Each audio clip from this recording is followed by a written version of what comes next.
Hello ছাত্র বন্ধুরা, welcome to Blessing Academy once again. তো বহু প্রতীক্ষিত একটা চাকরি পরীক্ষা ক্লাস 8 এবং মাধ্যমিক পাশে যে সরকারি চাকরি পরীক্ষা আমরা দিতে চলেছি তার নোটিফিকেশন চলে এসেছে। নোটিফিকেশন অনেকদিন আগেই এসেছিল, কারণ গেজেট বিজ্ঞপ্তি এত নাম্বার 4 তারিখ 4th অগস্ট বেরিয়ে গিয়েছিল। 29 আগস্ট মেমো নাম্বার দিয়ে কিন্তু পশ্চিমবঙ্গ স্কুল সার্ভিস কমিশন প্রায় 8,500 ভ্যাকেন্সি বার করেছে শুধুমাত্র ক্লাস 8 পাস এবং মাধ্যমিক পাস যারা, তাদের জন্য। ওকে, নেক্সট আমরা প্রচুর, এই ভিডিওটা কেউ স্কিপ করবে না, পুরো পরীক্ষা সম্পর্কে খুঁটিনাটি কিন্তু আমরা আলোচনা করতে চলেছি এই ভিডিওতে। তো ফর্ম ফিল আপের তারিখ 16ই সেপ্টেম্বর থেকে 31শে অক্টোবর অবধি ফর্ম ফিল আপ চলবে। এই ওয়েবসাইট www.westbengalssc.com, সেই ওয়েবসাইটে গিয়ে ফর্ম ফিল আপ করতে হবে। ফর্ম ফিল আপের লিংক আমি ডেসক্রিপশন বক্সে দিয়ে রাখছি, সেখানে গিয়ে জাস্ট ক্লিক ওই বাটনটায় যে apply for online form fill up, সেখানে ক্লিক করলেই তোমাদের হয়ে যাবে। তবে হ্যাঁ, বৈধ মেল আইডি, তোমাদের নিজেদের নামের কিন্তু মেল আইডি থাকতে হবে। যাদের মেল আইডি ক্রিয়েট করা নেই তারা ফর্ম ফিল আপ করার আগে নিজস্ব একটা মেল আইডি নেবে। শুধু মেল আইডি নয়, ফর্ম ফিল আপের জন্য সাথে কি কি রাখতে হবে সেই ডকুমেন্ট গুলোকেও নোট করে রাখতে হবে। প্রথমত, পাসপোর্ট মাপের রঙিন ফটো 10 থেকে 30 কেবির মধ্যে তোমাকে একটা স্ক্যান করে রাখতে হবে। এর সাথে ফটোর নিচেই তোমার সিগনেচার বা স্বাক্ষর, ওটাও কিন্তু 10 থেকে 30 কেবির মধ্যে একসাথে অ্যাটাচ থাকতে হবে। এবং ফাইলটা হতে হবে জেপিজি বা জেপিইজি ফরম্যাটে, অন্যান্য কোনো ফরম্যাট কিন্তু ওখানে অ্যাপ্লিকেবল হবে না বা নেবে না। তাহলে ফর্ম ফিল আপের আগে নিজেদের বৈধ মেল আইডি এবং এই দুটো ডকুমেন্ট কিন্তু তোমাদের সাথে রাখতেই হবে। তাহলে ফর্ম ফিল আপ হয়ে গেল স্যার। এবার স্যার আমাদের আসবে হচ্ছে শূন্য পদ এবং আমাদের বয়স এবং কি কি যোগ্যতা আমাদের লাগবে। কিচ্ছু না স্যার, গ্রুপ ডি পদের জন্য আমাদের জাস্ট ক্লাস 8 পাস করতে লাগবে, ক্লার্ক পদের জন্য মাধ্যমিক পাস করলেই হবে। এক্সট্রা যদি কারোর শিক্ষাগত যোগ্যতা থাকে তার জন্য কিন্তু কোনো অগ্রাধিকার নেই। স্যার বয়স হতে হবে 1/1/2025 অর্থাৎ 1 জানুয়ারি 2025 অনুসারে 18 থেকে 40 বছর দুটোতেই তাই।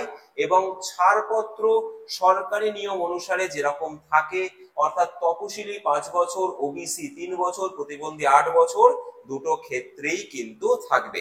ওকে, তাহলে 18 থেকে 40 বছর যাদের বয়স, সেই রেঞ্জের বয়সে কিন্তু সবাই এই ফর্মটা ফিল আপ করতে পারবে। যাদের শিক্ষাগত যোগ্যতা ক্লাস 8 পাস তারা গ্রুপ ডি করতে পারো, যারা মাধ্যমিক পাস তারা গ্রুপ ডিও করতে পারো, ক্লার্কও করতে পারো। কেমন, বিষয়টা বোঝার আছে? আর শূন্য পদ কিন্তু আমি নিচে দিয়ে দিয়েছি। গ্রুপ ডির জন্য শূন্য পদ 2989 আর ক্লার্কের জন্য শূন্য পদ 5488। ফর্ম ফিল আপ হলো, এজ ক্রাইটেরিয়া ম্যাচ খেয়ে গেল স্যার। এবার পড়াশোনা শুরু করতে হবে। পড়াশোনার জন্য কি কি রাখতে হবে? পরীক্ষা পদ্ধতিতে মোট 50 নম্বরের পরীক্ষা হবে গ্রুপ ডিতে মোট 50 নম্বরের পরীক্ষা হবে, দেখতেই পাচ্ছি আমরা বোর্ডের মধ্যে। তার মধ্যে 45 নম্বর হবে লিখিত পরীক্ষা, 5 নম্বর হবে তোমাদের ওরাল। 50 মধ্যে 45 হবে লিখিত পরীক্ষা, 5 নম্বরের হবে তোমাদের ওরাল। 45-এর মধ্যে 15 15 15 করে 3টে সেকশন হবে।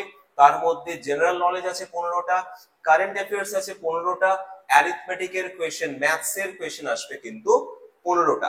আর একটা বিষয় বলা উচিত যে যে ভাষায় পরীক্ষা দিতে চাও, দেখো সাধারণত কিন্তু পশ্চিমবঙ্গ সরকারের অধীনে যেসব স্কুলগুলো রয়েছে সেই স্কুলেই কিন্তু রিক্রুটমেন্ট হবে।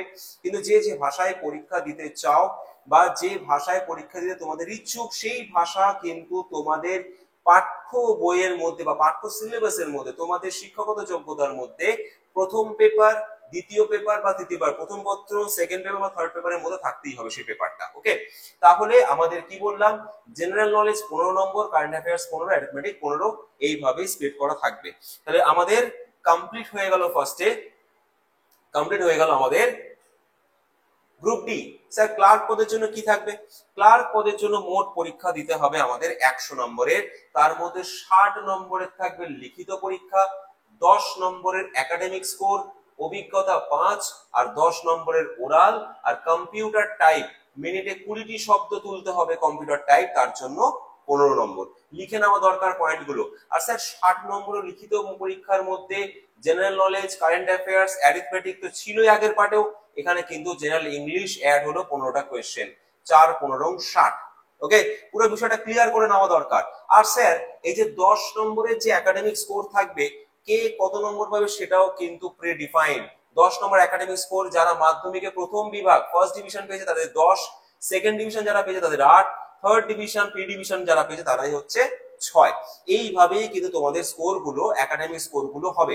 তবে ওরালে ডাক পাবে যতগুলো ভ্যাকেন্সি তার দ্বিগুণ, এবং সেই দ্বিগুণ সংখ্যাটা কিন্তু ডিপেন্ড করবে কার উপর স্যার, বাকি সমস্ত নম্বরের যোগফলের উপর। ওকে, তাহলে আর দেরি না করে ফর্ম ফিল আপ যেদিন থেকে শুরু সেদিন থেকেই করে ফেলবে, আমাদের সাথে যুক্ত থাকবে, লাইক করবে, সাবস্ক্রাইব করবে, এই অনুসারে ক্লাসও আমাদের আসবে অ্যারিথমেটিক বা ম্যাথস এর। Till then, thank you very much, bye by.